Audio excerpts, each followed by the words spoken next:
Jadi guys, di sini Resna mau mempraktekkan 8 jenis lipatan surat. Mari kita mulai. Kertas dibagi menjadi 3 bagian, 2 bagian sama besar dan 1 bagian lebih kecil ukurannya.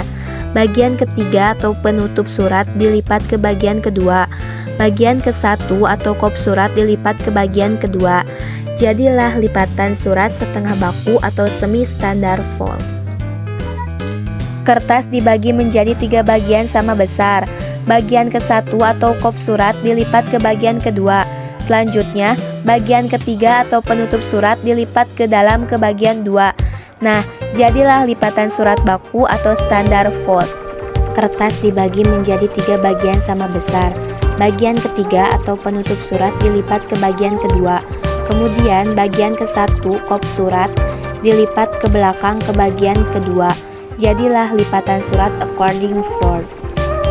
Kertas dibagi menjadi 2 bagian sama besar, kemudian dilipat sehingga menjadi 1 bagian. Nah, sisi lipatan surat sebelah kiri dilipat ke sebelah kanan. Kemudian, sisi lipatan surat sebelah kanan dilipat ke sebelah kiri.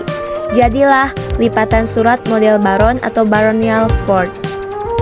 Kertas dibagi menjadi 2 bagian sama besar, kemudian kertas dibagi lagi menjadi 4 bagian sama besar. Bagian keempat dilipat ke bagian ketiga.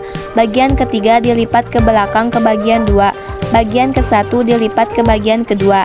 Jadilah lipatan surat model Prancis.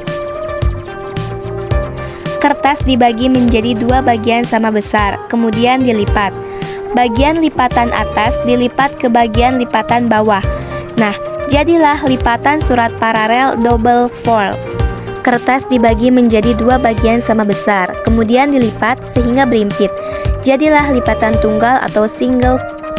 Kertas dibagi menjadi 3 bagian, 2 bagian sama besar dan 1 bagian lebih kecil ukurannya. Bagian ketiga atau penutup surat dengan ukuran yang lebih kecil dilipat ke bagian kedua. Kemudian bagian ke-1 dilipat ke belakang ke bagian 2.